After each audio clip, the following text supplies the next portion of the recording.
우리 성경 세 곳을 좀 찾아서 볼 텐데요. 우리 우선에 마태복음 22장 37절로 40절까지 말씀입니다. 우리 세 곳을 찾아볼 텐데요. 가장 먼저 마태복음 22장 37절로 40절까지의 말씀을 우리 한 목소리로 속도를 맞춰서 같이 읽도록 하겠습니다. 시작. 예수께서 이르시되 내 마음을 다하고 목숨을 다하고 뜻을 다하여 주 너희 하나님을 사랑하라 하셨으니 이것이 크고 첫째 되는 계명이요 둘째도 그와 같으니 내 이웃을 내 자신같이 사랑하라 하셨으니 이 두 계명이 온 율법과 선지자의 강령이니라. 아멘. 이렇게 표시를 좀 딱 해놓으시면 좋을 것 같고요. 우리 두 번째는 에베소서 6장 7절 말씀 또 찾아보도록 하겠습니다. 성경을 찾으시면 제일 좋고요. 또 그렇지 않으면 화면에 준비가 되어져 있으니까 같이 봐도 될 것 같습니다. 우리 에베소서 6장 7절 말씀 우리 한 목소리로 같이 읽겠습니다. 시작. 기쁜 마음으로 섬기기를 주께 하듯 하고 사람들에게 하듯 하지 말라. 아멘. 우리 마지막으로 신명기 30장 15절 16절 말씀 보겠습니다. 신명기 30장 15절 16절 말씀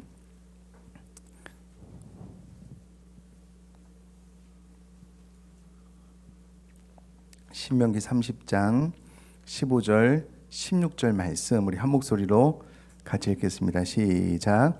보라 내가 생명과 복과 사망과 화를 내 앞에 두었나니 곧 내가 오늘 내게 명령하여 내 하나님 여호와를 사랑하고 그 모든 길로 행하며 그의 명령과 규례와 법도를 지키라 하는 것이라. 그리하면 내가 생존하며 번성할 것이요 또 내 하나님 여호와께서 내가 가서 차지할 땅에서 내게 복을 주실 것임이니라. 아멘. 저는 마태복음 22장 37절 40절 말씀은요 율법의 가장 핵심이 되는 말씀입니다. 하나님 사랑, 이웃 사랑, 사랑에 대한 말씀이고요. 우리가 두 번째 읽었던 에베소서 6장 7절 말씀은 사람을 대할 때에 주께 하듯 하라. 존중에 대한 말씀입니다. 존중. 그리고 신명기 30장 15절에서 16절은 이와 같은 하나님의 말씀을 우리가 잘 준행하여 순종하면 이 땅에서 생명과 복을 누리게 될 것이다 라는 말씀입니다. 이제 뭐 저를 봐주시면 제가 이제 쭉 이어서 나갈 텐데요. 제가 한동안 회사원들에게 말씀을 전했을 때가 있었습니다. 이 회사의 회장님이 크리스천이에요. 그러다 보니까 회사에서 예수님을 믿는 사람들 그리고 예수님을 안 믿는데 위치상 이 산의 예배에 참석해야 되는 분들이 있는 곳에서 제가 한동안 말씀을 전했습니다. 갈 때마다 무슨 생각을 하냐면 저는 목사이기 때문에 주로 교회에서 말씀을 전하잖아요. 우리 교인들은 기본적으로 기독교적인 배경이 있어요. 이 하나님의 말씀에 대한 기본 이해가 있고요. 또 기독교 용어에 대해서 익숙하셔요. 성경 지식이 있으니까 제가 우리 교인들 앞에서 성경 공부를 인도할 때는요. 제가 가진 지식으로 그냥 막 이야기를 하면 돼요. 그런데 회사원들은 특별히 회장님이 예수님을 믿는다는 이유로 그 산의 예배에 참석하신 분들은요. 기독교적인 배경이 전혀 없어요. 제가 교회에서 하듯 설명을 하면 알아듣지를 못하셔요. 그러니까 어떤 기독교 진리에 대해서 이야기를 할 때에 그분들이 가지고 있는 사고 체계, 그분들이 가지고 있는 상식에 맞추어서 이 기독교를 설명하지 않으면 그 산의 예배에 참석하신 분들이 말씀의 은혜를 받을 수 없는 거예요. 그래서 이제 제가 가서 말씀을 전할 때마다 어떻게 하든 그분들에게 들리는 설교를 하기 위해서 고민을 많이 했던 그런 기억이 있는데요. 자, 그래서 오늘은 우리가 사랑, 존중에 대해서 성경의 진리를 세상적인 학문의 방법으로 접근을 해서 이 성경의 진리를 세상적인 학문의 방법으로 접근을 해서 이 성경의 말씀이 진리인지를 제가 한번 설명을 해보려고 해요. 그러니까 이곳에 앉아 계신 분들은 교회 다니신 분들이 아니라고 생각을 하셔야 돼요. 그냥 세상 사람들이 공부하는 학문적인 접근으로 우리가 읽은 이 사랑과 존중이 정말 우리에게 생명을 가져다주는 말씀인가, 그 부분을 제가 한번 설명을 해보도록 할 거고요. 전체 강의 가운데 한 10분의 1 정도만 이 말씀에 대해서 잠깐 설명을 하고, 이 말씀을 설명하기 위한 배경들이 많아요. 그것들을 제가 차근차근 설명을 드려볼 테니까 아마 귀담아 듣고 메모를 하시면 도움이 많이 되는 부분도 있으실 것 같아요. 제가 얼마 전에 1,000만 원을 줘도 아깝지 않은 강의를 하나 알게 되었다고 제가 이제 강단에서 한번 말씀을 드렸는데요. 이 강의를 접하고 나서 제가 2-3번 정도 들었거든요. 이 강의를 하신 분이 김주환 교수님이라는 분인데요. 이 교수님이 2011년도에 회복 탄력성이라는 책을 쓰신 저자입니다. 해외에서 소통 쪽으로 휴먼 커뮤니케이션으로 박사학위를 받으시고요. 186대 1의 경쟁력을 뚫고 보스턴 대학의 정식 교수가 되신 분이셔요. 해외에서 아주 유명하니까 한국 대학에서 스카우트 제의가 많이 있으셨나 봐요. 그래서 결국은 한국의 연세대로 들어오셔서 지금도 교수의 일을 하고 계시는 분이거든요. 그럼 과거에 이 교수님들이 학술 업적을 남기면은요, 이 학술 업적의 양으로 평가를 했던 시기가 있었습니다. 교수님이 많은 연구 논문을 발표하면 그 양으로 이 교수님이 연구를 많이 한다 이렇게 평가를 했었는데, 요즘은요 양적인 것보다는 인용 지수로 평가를 하는 시대라고 합니다. 그러니까 아무도 인용조차 하지 않은 양적인 많은 논문 발표 의미가 없고요. 짧은 논문을 발표해도 이 논문이 탁월하고 유익하기 때문에 많은 책, 많은 논문에서 끌어다 쓰는 거예요. 인용을 하는 거예요. 이제 이렇게 인용을 많이 하는 논문이 탁월한 논문이고 좋은 논문이기 때문에 인용 지수가 높은 교수님의 논술, 책을 이제 높이 평가를 해주는 그런 시대인데요. 이 김주환 교수님이 2011년도에 회복 탄력성이라는 책이 많이 인용되는 책 2등이래요. 그러니까 이 책이 그만큼 학술적으로도 가치가 있는 유의미한 책이다라는 것을 알 수가 있다라는 거고요. 이 교수님이 이 책에서 회복 탄력성에 대해서 말씀을 하셨는데, 회복 탄력성이 왜 중요하냐면요, 이게 심리적인 요인이거든요. 회복 탄력성이 높은 사람이 수술 이후에 삶으로 복귀하는 회복력이 다른 타인보다 훨씬 더 빠르다는 연구 결과가 나오게 된 거예요. 예를 들어서 암 수술을 했어요. 그런데 똑같은 사람이라고 하더라도 그 심리적인 요건 가운데 회복 탄력성이 높은 사람이 더 빨리 치료가 된대요. 더 빨리 일상으로 돌아가게 된다라는 거예요. 자, 그런데 이와 같은 말을 교수님이 할 때에 교수님의 직감이나 느낌으로 하는 것이 아니고요, 정확한 연구 결과에 의해서, 적어도 이 교수님이 수십 편, 수백 편의 양질의 논문을 계속해서 연구하다가 나온 결론들을 말씀하신다라고 이 강의에 이야기를 해요. 그러니까 수십 편, 수백 편의 100% 제대로 된 논문을 통해서 입증된 것을, 그것도 한두 권이 아니고요, 수십 편, 수백 편이기 때문에 그 통계, 데이터의 많은 양을 가지고 연구 결과를 가지고 말씀하신다라고 이야기를 하는 거예요. 그러니까 허접한 논문, 책 몇 권을 읽고 막 이렇게 인용하는 분이 아니라 이 당대의 최고의 학문, 최고의 퀄리티가 있는 논문 수백 편을 본인이 다 연구를 해보고 내린 결론이다라고 이야기를 하셔요. 한마디로 믿고 들어도 된다는 내용이에요. 정확하게 또 뇌과학적으로 증명된 말만 하기 때문에 믿고 들어도 된다, 신뢰하고 들어도 좋다라는 내용이고요. 그도 그럴 것이, 이 교수님이 EBS 다큐프라임에 저도 옛날에 봤는데 이 교수님이 참여한지는 몰랐어요. 그 지능이 아니라 마음이다라는 것을 만드실 때 교수님이 참여했고요. 실제적으로도 이 교수님이 학생들과 또 야구 선수들 가운데 이 마음 근력을 키우는 훈련을 했더니 성적, 삶의 질, 야구, 성적, 이것이 눈에 띄게 좋아졌다라는 결과를 내었기 때문에 믿고 들어도 되는 내용이다, 제가 재차 강조를 합니다.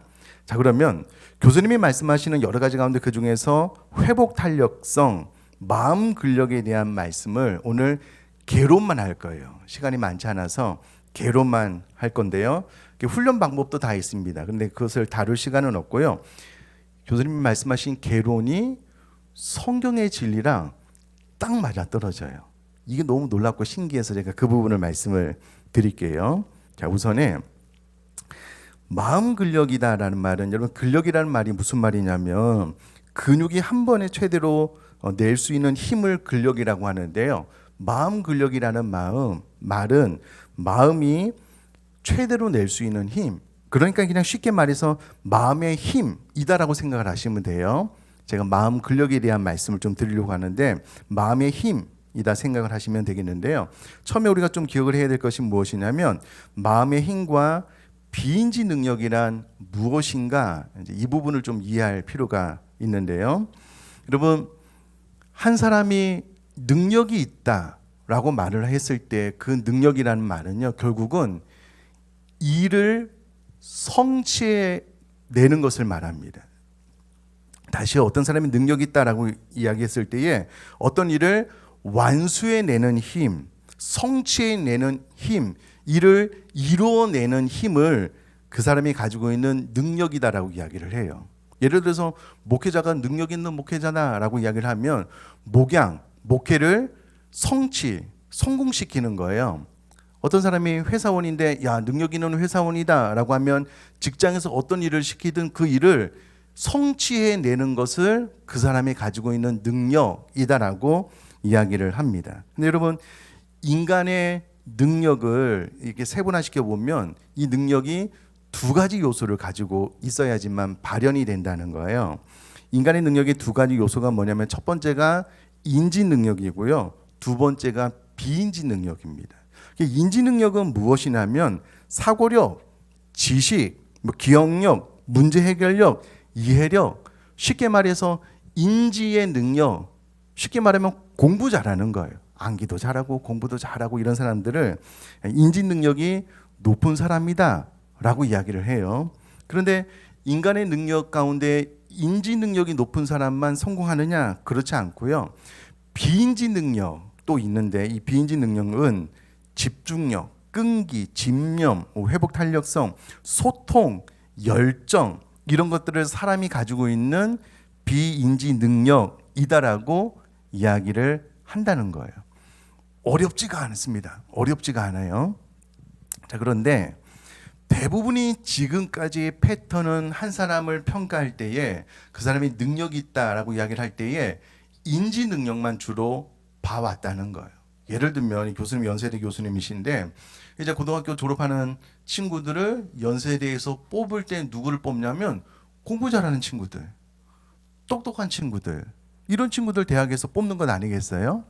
지금까지는 일반 직장에서 직원들을 뽑을 때 학교에서 성적 좋은 사람들, 공부 잘하는 사람들, 이런 사람들을 뽑았다는 거예요.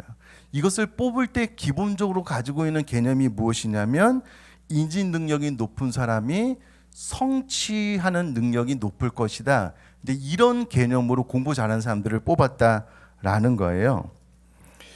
그럼 세계적인 기업들도 다 지금까지는 공부 잘하고 머리 좋고 똑똑한 사람을 뽑은 것이 맞습니다. 그런데 여러분, 인지 능력이 높은 사람이 능력 있게 그 일을 성취해낼 수 있기도 하지만 여러분, 인지 능력이 높은 사람이 비인지 능력이 높거나 비인지 능력이 높은 사람이 인지 능력이 높거나 이렇지 않대요. 전혀 상관관계가 없대요. 전혀 상관관계가 없대요. 자, 문제는 그럼 세계적인 기업에서 지금까지는 대부분 인지 능력이 높은 사람을 뽑아서 일을 시켜봤더니 아니 똑같이 똑똑한 사람을 뽑아서 일을 시켰는데 그 일을 성취해내는 그 업무, 결국은 사람의 능력이잖아요. 이 한 1000배 정도 차이가 나더라는 거예요. 왜 이렇게 되었느냐? 이것을 연구해 나가기 시작을 하니까 결국은 인지 능력보다 비인지 능력이, 또 다른 말로 인지 역량보다 비인지 역량이 더 중요하고 더 임팩트가 있다라는 것을 알게 된 거예요. 자, 이와 같은 것들을 많은 학자들과 기업들이, 예를 들면 제임스 해커만 같은 경우에는요, 소셜 데이터, 구글 같은 경우에는 빅데이터를 가지고요, 2009년부터 2011년까지 벌써 10여 년 전부터 이런 연구를 쭉 해보니까 비인지 능력이 탁월한 사람이 일을 해내는 것, 성취해내는 것에 더 큰 영향력이 있더라라는 과학적인 연구 결과가 쏟아져 나오기 시작을 한 거예요. 그러니까 전에는 머리 좋고 똑똑한 사람만 뽑았는데요, 이게 사람이 인지 능력만 가지고 무엇인가를 일을 해내는 것이 아니고 비인지 능력이 일을 해내는, 성취하는 것에 더 임팩트가 있다, 효과가 있다라는 것을 연구 결과 계속해서 이제 이런 것들이 발표되기 시작을 하는 거예요. 그러다 보니까 이거 뭐지? 우리가 그동안 학교에서 인지 능력만 키우는 공부를 시켰다면 이제는 비인지 능력을 키우는 공부를 시켜야 되겠구나라는 개념이 최근에 생겨나기 시작을 하는 거예요. 자, 예를 들면 이런 겁니다. 우리와 다른 세계가 있다라고 이제 예를 들면, 우리나라는, 세계는 국영수 잘해야 되잖아요. 근데 이 세계는 뭐 영어랑 수학이랑 의자 들기를 잘해야 되는 세계가 있다라고 한번 예를 드는 거예요. 예를 드는 거예요. 자, 그러면 그래서 뭐 영어랑 수학 잘하기 위해서 막 학교에서 막 공부를 많이 시키는 것처럼 의자를 드는 능력이 탁월한 사람이 이 사회에 나가서 성공을 하기 때문에 의자를 잘 드는 능력을 가르친다라고 한번 생각을 해보셔요. 그러면 이제 어떻게 이것을 가르치냐면, 의자의 역사, 의자의 기본 구조, 의자 드는 방법, 의자를 들 때 왼손으로 의자를 받치고 오른손으로 그 등받이를 잡아서 이것을 들어야 된다는 것을 학교에서 열심히 배워서 사회로 나가서 취직을 한 거예요. 혹은 자영업자가 돼도 취직을 한 거예요. 그래서 현장에서 의자를 들려고 했는데 이게 의자가 잘 안 들어지는 거예요. 의자의 역사도 알고 의자의 구조도 알고 의자 드는 방법을 다 배웠는데 안 들어지는 거예요. 왜 안 들어지냐면 결국은 의자를 드는 힘이 있어야 되는 거예요. 의자를 들 수 있는 힘, 근력이 있어야 되는 거예요. 근육이 있어야 되는 거예요. 예를 드는 거예요. 근육이 있어야 되는 거예요. 근데 학교에서 지금까지 의자의 역사, 의자의 구조, 의자 드는 방법을 가르쳤는데 정작 필요한 의자를 들 수 있는 힘, 근력을 키우는 것은 가르치지 않은 거예요. 지금까지 이런 패턴으로 학교 교육이 이루어져 왔다라는 거예요. 자, 그러면 근력이 뭐냐? 그래서 마음 근력이다라고 했을 때 마음의 힘이 무엇이냐? 앞에서 말씀드렸다시피 비인지 능력, 집중력, 끈기, 집념, 소통, 열정, 이런 것들을 키우는 공부를 학교에서 안 한 거예요. 안 한 거예요. 근데 막상 자라나서 취직해서 일을 해보니까 단순히 머리가 좋은 사람이 일을 성취해내는 것이 아니라 그 일을 할 때에 집중력이 있는 사람, 끈기가 있는 사람, 집념이 있는 사람, 회복 탄력성, 실패해도 다시 일어날 수 있는 능력이 있는 사람, 또 서로 소통이 잘 되는 사람, 열정이 있는 사람이 그 일을 성취해내는데 훨씬 더 효과적이라는 거예요. 여러분, 제가 질문 한번 드려볼게요. 학교에서 여러분 정기 교목 가운데 끈기에 대해서 본 적이 있으셔요? 학교에서? 집중력에 대해서 수업 시간에 배워본 적이 있으셔요? 소통에 대해서 여러분 배워본 적 있으셔요? 저 학교 다닐 때는 안 배웠거든요. 국영수, 다른 거 배웠거든요.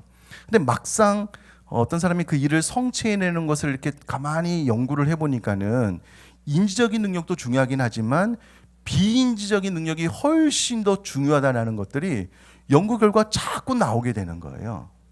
자꾸 나오게 되는 거예요. 그러니까 이 부분을 좀 교육을 시켜야 되겠다라는 생각이 최근에 들게 된 거예요. 여러분 보셔요. 동기부여를 잘하는 것이 능력이에요. 어떤 일을 할 때에 내가 이걸 해야 되겠다. 동기부여를 효과적으로 잘하는 사람이 능력이고요. 그 일을 하고 난 다음에 계속해서 노력할 수 있는 힘이 능력인 것이고요. 또 나 자신의 능력과 감정과 마음을 잘 파악하고 다스리는 것이 능력이고요. 또 상대방을 잘 이해하고 소통하며 객관적으로 볼 수 있는 것이 능력이에요.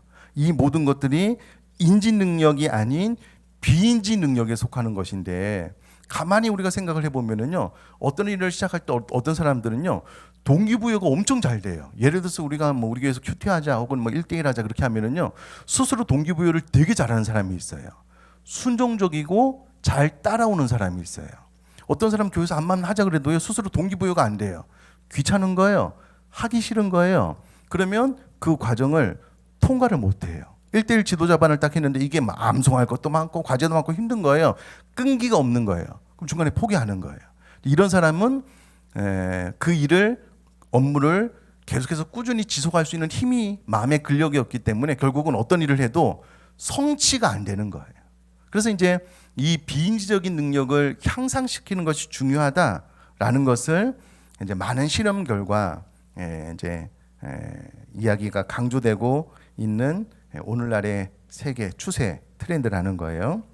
여러분, 이 부분 가운데 훈련을 잘 받지 못한 사람들에게 나타나는 특징 중에 하나가 뭐냐면요, 오늘날 실험 불안증을 가지고 있는 아이들이 한 3분의 1 정도 된대요.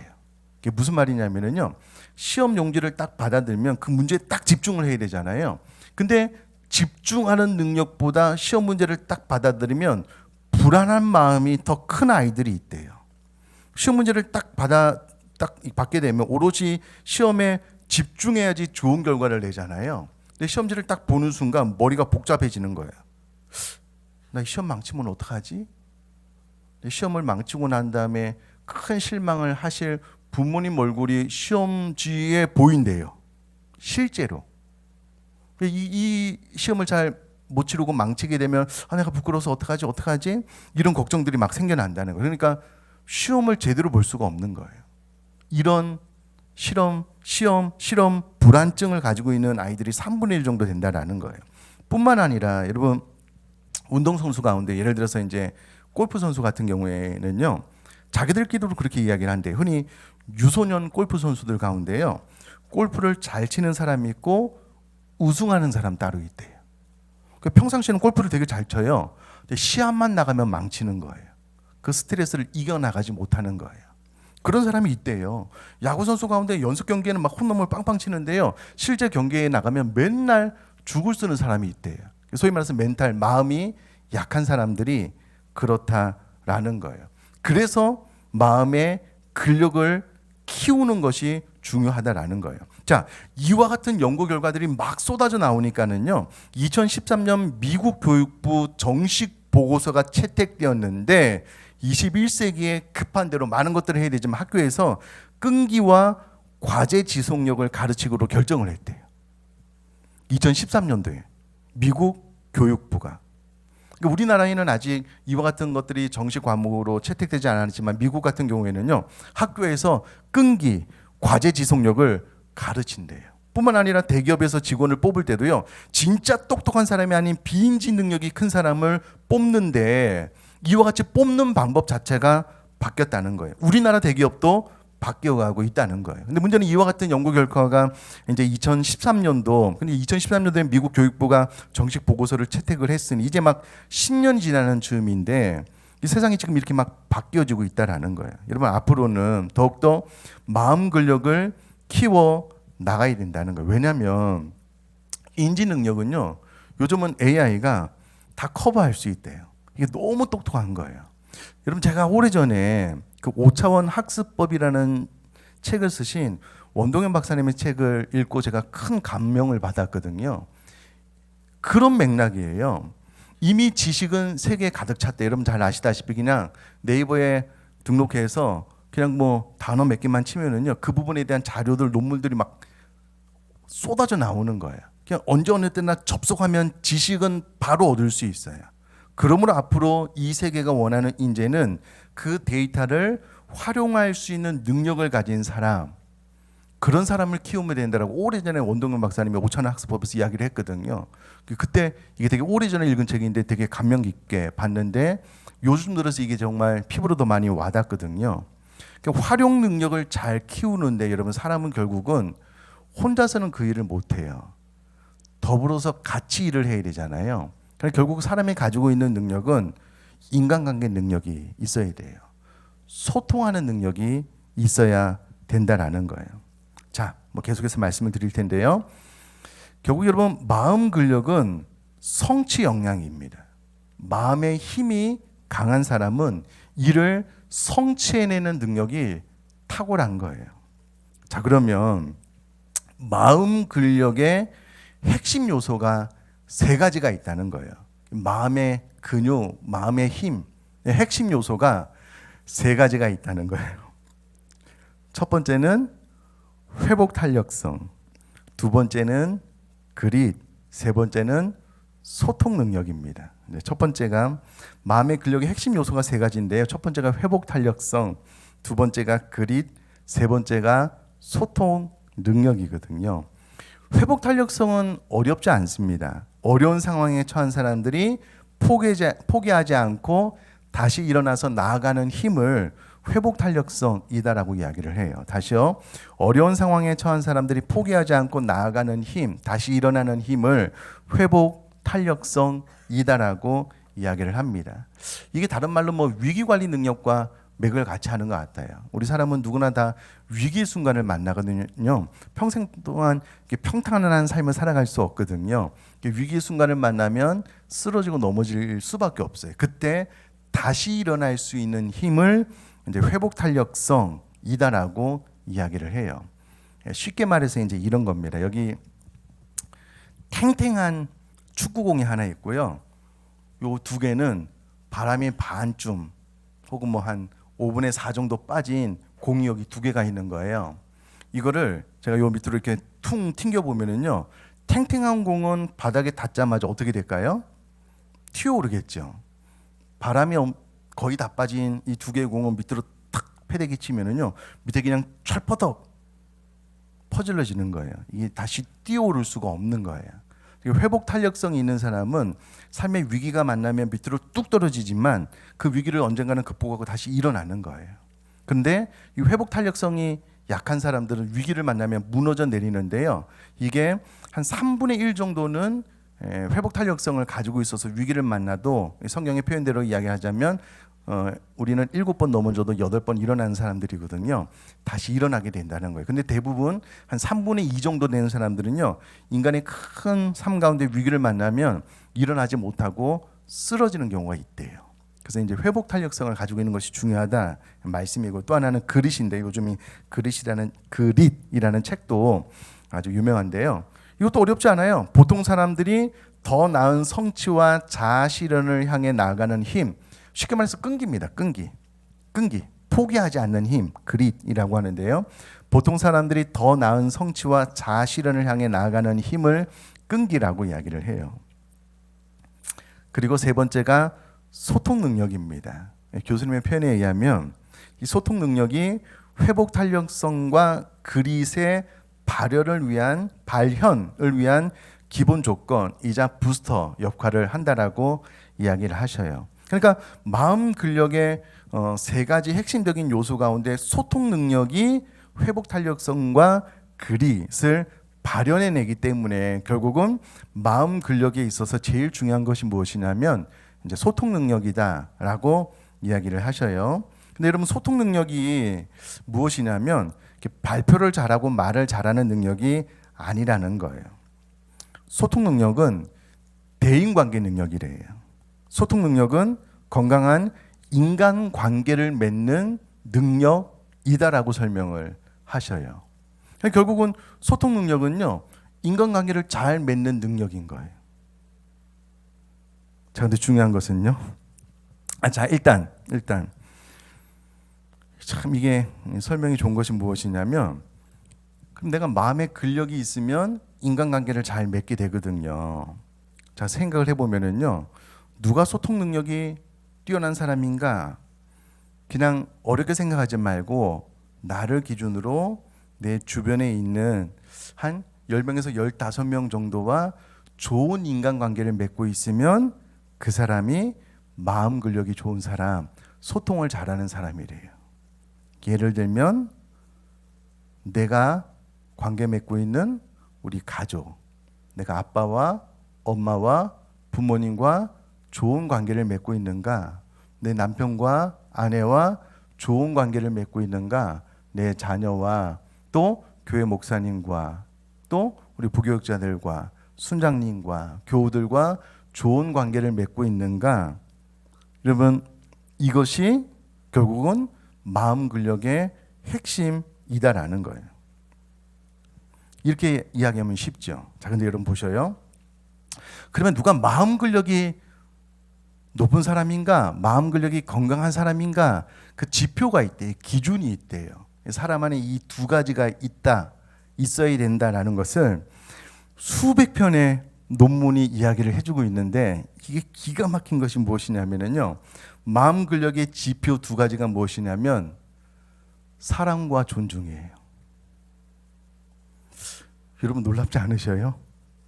마음 근력의 지표가 사랑과 존중이에요. 교수님이 그렇게 이야기를 하셔요. 그러니까 수십만 편의 연구 결과가 낳은 그 결론이 무엇이냐면, 인간관계 능력이 좋은 사람, 소통의 능력이 좋은 사람이, 마음의 근력이 강한 사람, 이런 사람이 어떤 일을 하든 성공해내는 비인지적인 능력이 탁월한 사람인데, 그러면 누가 그 마음 근력이 높은 사람이냐? 그 평가를 했을 때에 그 안에 사랑과 존중을 가지고 있는 사람, 쉽게 말해서 사랑과 존중의 능력이 있는 사람이 마음 근력이 높은 사람을 결국은 어떤 일이든 성취해내는 능력이 있는 사람이다라고 이야기를 해요. 그러면서 사랑하는 능력, 사랑받는 능력, 존중하는 능력, 존중받는 능력이 중요하다. 이것이 수십 편의, 수백 편의 논문을 읽고 본인이 내린 결론이라는 거예요. 여러분 잘 보셔요. 소통의 능력, 인간관계가 좋으려면은요, 일단은 내가 타인을 사랑해야 돼요. 사랑이 있다라는 것은 관심이 있는 거잖아요. 내가 사랑을 할 뿐만 아니라 사랑도 잘 받아야 돼요. 근데 여러분, 내가 남을 잘 사랑하려면은요, 내가 내 자신을 잘 사랑해야 돼요. 그래야지 타인이 나를 사랑해 줄 때 그 사랑도 잘 받아요. 내가 내 자신을 잘 사랑하지 않잖아요. 그럼 타인이 나를 사랑할 때 이상한 눈으로 봐요. 나한테 뭐 팔려고 그러는 거 아니야? 뭐 다른 목적이 있는 것 아니야? 오해를 해요. 근데 내가 내 자신을 사랑하는 능력이 있잖아요. 그럼 타인이 나를 사랑하면 그 사랑을 잘 받아요. 또요, 내가 어떤 사람을 대할 때마다 마음속 깊이 죽게 하듯 존중하는 사람, 잘 존중을 하고 또 그 사람이 나를 존중할 때 그 존중을 잘 받는 사람이 결국은 마음 근력이 높은 사람이라는 거예요. 여러분 잘 보셔요. 기본적으로 내가 사랑이 있어요. 사랑할 줄도 알고 사랑받을 줄도 알아요. 존중할 줄도 알고 존중받을 줄도 알아요. 그러면 반드시 타인에게 호감과 신뢰를 얻어요. 당연하겠죠. 내가 누구를 만나든 사랑해요. 사랑의 속성 가운데 하나가 친절이잖아요. 성령의 9가지 열매로 나와 있는, 내가 타인을 만날 때마다 내 안에 뭔가 좀 이상한 눈으로 보는 게 아니라 경계하는 것이 아니고요, 늘 사랑하는 마음이 있어요. 사랑을 줘요. 근데 내가 그 사람을 되게 죽게 하듯 대하니까 존중해 주는 거예요. 그러니까 그 사람이 나를 호감 있게 봐요. 그 사람이 나를 신뢰해요. 저 사람 참 좋은 사람이네. 이렇게 되면 인간관계가 자연스러워지는 거예요. 인간관계가 좋아지는 거예요. 그러면서 이제 이런 이야기를 해요. 결국은 사랑과 존중은 설득력과 리더십과 같은 말이 된다. 왜냐하면 설득을 하면 그럴듯한 정보와 논리로 우리는 접근을 하잖아요. 물론 그것도 필요해요. 근데 호감과 신뢰를 느끼면 끝이래요. 어떤 사람이 나를 믿어주면은요, 내 설명이 좀 부족해도 그냥 아무 문제가 없대요. 예를 들면 여러분, 현재 나와 있는 보험 상품은 거의가 차이가 없대요. 근데 여러분, 보험을 팔 때 잘하는 사람이랑 못하는 사람은 1000배 정도 차이가 난대요. 설득력을 잘하는 사람이 보험 상품을 그렇게 막 1000배 차이 나게 잘 파느냐? 그렇지가 않대요. 이 사람은 늘 타인을 만날 때 호감과 신뢰를 준대요. 이렇게 만나면 사랑을 주니까, 존중을 주니까 상대방이 이 보험 파는 사람을 믿어준다는 거예요. 그러니까 그 사람이 파는 보험 상품도 그냥 믿게 된대요. 그래서 계약을 잘한다는 거예요. 이게 여러분 괜히 하는 말이 아니고요, 무수히 많은 빅데이터를 통해서 내린 결론이 이거라는 거예요. 그러니까 여러분, 이게 뭐 기독교에서 말하는 게 아니고요, 세상의 학문이 그렇게 이야기를 해요. 이와 같은 논리를 쭉 따라가다 보면은 결국은 소통 능력이 마음의 근력인데, 소통 능력의 핵심이 무엇이냐면 사랑과 존중이라는 거예요. 여러분, 우리가 성경의 말씀 보면 성경의 가장 핵심적인 가르침이 뭐냐면 하나님 사랑, 이웃 사랑이에요. 이웃을 사랑하는데 나 자신을 사랑하는 것처럼 사랑하래요. 그러니까 그 안에 나 사랑, 나 존중이 있고요. 특별히 우리 기독교는 타인을 대할 때 함부로 대하지 못하게 하잖아요. 모든 사람을 죽게 하듯 하라. 그럼 사랑과 존중이 기독교 가르침의 핵심이에요. 근데 이것을 성경으로 접근하지 않고요. 이 교수님이 혼자 연구한 것도 아니고 다른 세계 하여튼 탑을 달리는 분들과 공동 연구를 해서 많이 뇌 쪽으로도 많이 연구했는데 이런 것들을 연구하고 쭉 찾아가다 보니까 결론이 사랑과 존중으로 나왔대요. 성경이 이미 이야기를 해놓은 내용이잖아요. 이것이 과학적으로 논문적으로 지금 증명이 되고 있는 상황이다라는 거예요. 그런 말씀도 하셔요. 제가 운동을 하면서 근육이 하나도 없거든요. 저랑 제가 이렇게 탁 하면은요, 옆에서 저 헬스장에서 늘 운동하는 사람이 이렇게 탁 하면은요, 제 알통이랑 운동을 하는 사람 알통이 다르겠죠. 마찬가지로요.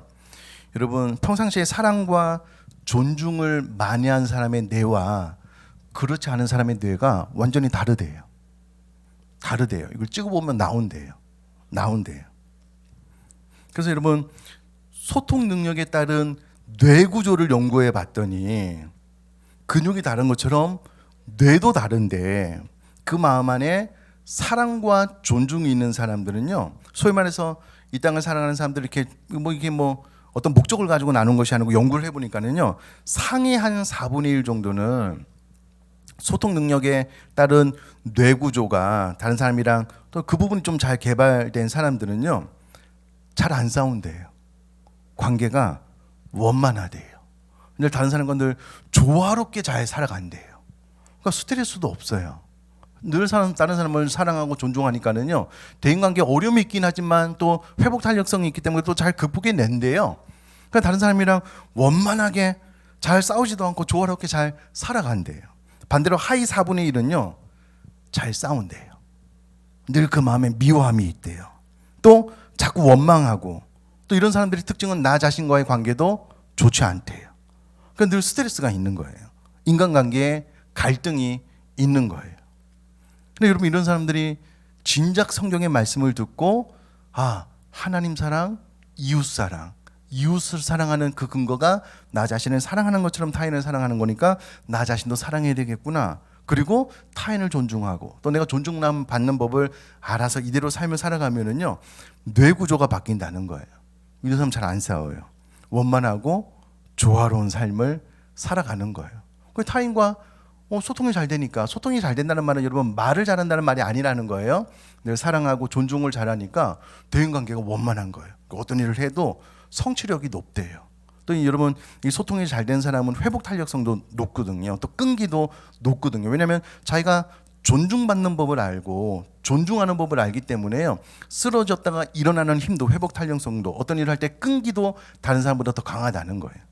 이런 사람들이 성취, 일을 해내는 능력이 탁월하고 높은 거예요.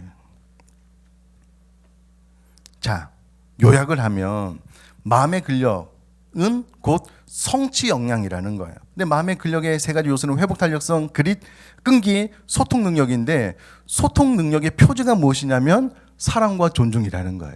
그래서 사랑과 존중, 그럼 제가 다시 한번 성경 한번 읽어볼게요. 마태복음 22장 37절에서 40절. 예수께서 이르시되 내 마음을 다하고 목숨을 다하고 뜻을 다하여 주 너희 하나님을 사랑하라 하셨으니 이것이 크고 첫째 되는 계명이요 둘째도 그와 같으니 내 이웃을 내 자신같이 사랑하라 하셨으니 이 두 계명이 온 율법과 선지자의 강령이니라. 그럼 성경의 가장 핵심적인 메시지, 율법의 가장 핵심적인 메시지가 사랑인 거예요. 사랑. 또요, 에베소서 6장 7절 기쁜 마음으로 섬기기를 주께 하듯 하고 사람들에게 하듯 하지 말라. 죽게 하듯 하는 섬김, 이것이 우리들의 삶에 특별히 대인관계의 핵심 키다라고 성경이 이미 가르쳐 놓고 있는 거예요. 자, 여러분 보세요. 사랑과 존중, 이 하나님의 말씀을 즐겨 순종한 사람들은요, 신명기 30장 15절에서 16절 보라 내가 오늘 생명과 복과 사망과 화를 내 앞에 두었나니 곧 내가 오늘 내게 명령하여 내 하나님 여호와를 사랑하고 내 모든 길로 행하며 그의 명령과 규례와 법도를 지키라 하는 것이라. 그리하면 이 모든 것들을 잘 지켜 행하면 내가 생존하며 번성할 것이요 또 내 하나님 여호와께서 내가 가서 차지할 땅에서 내게 복을 주실 것임이니라. 아멘. 지금 하나님께서 우리에게요 생명과 사망을 눈앞에 놓고 있는 거예요. 사랑해라, 존중해라, 율법을 잘 따르면은요, 여러분 하나님께서 우리에게 생존하며 번성하고 잘되고 이를 성취하는 복을 주신대요. 이게 이제 성경 말씀이 이 세상의 뇌 과학자들, 이 세상 학문을 연구하는 이 수많은 논문을 통해서 이와 같은 결론이 났다니까는요. 성경 말씀이 이렇게 이야기하는 것을요, 오히려 이제 과학자들이 증명을 해내고 있는 거예요. 저는 이 교수님 강의를 들으면서 야, 이거 참 하나님의 말씀을 또 저분들이 저렇게 열심히 연구해서 또 증명해 낸다는 게 참 색달았고요. 여러 가지 많이 배웠습니다. 사랑하는 성도님들, 우리가 하나님의 말씀에 생명을 걸면, 이 말씀에 순종하기로 뜻을 정하면 반드시 하나님께서 우리에게 복을 주실 줄 믿습니다. 이대로 삶을 살아나가면은요, 타인보다 성취해내는 능력이 더 높아지게 되어져 있는 겁니다. 이것이 성경의 원리고 또 세상 학문의 또 뇌과학자들의 연구 결과다라는 것을 기억하시고, 야, 이 하나님의 말씀이 교회 안에서만 우리에게만 통하는 말씀이구나, 절대 그렇게 생각하지 말고요. 이거 과학적으로도 정확하게 증명된 것이기 때문에 내가 사랑과 존중을 잘 지켜 행하는 그런 삶을 살아야 되겠다. 또 내가 뭐 학교에서 공부 좀 잘 못해도 상관이 없어요. 비인지 능력이 더 중요한 시대에 접어들었기 때문에 그쪽 역량을 좀 키워나가야 되겠다라고 생각을 하시면 좋겠고요. 오늘은 개론, 그 원리만 설명을 하고, 이어서 또 몇 가지 더 추가 강의를 다음 주, 또 그 다음 주에 또 하도록 하겠습니다. 자, 우리 이 시간 한번 기도할까요?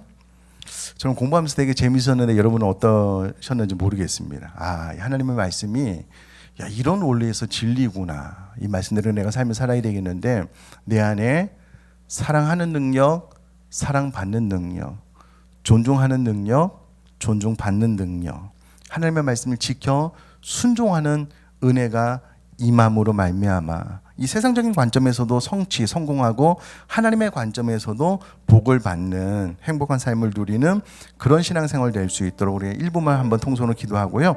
제가 마무리 기도하도록 하겠습니다. 기도하겠습니다.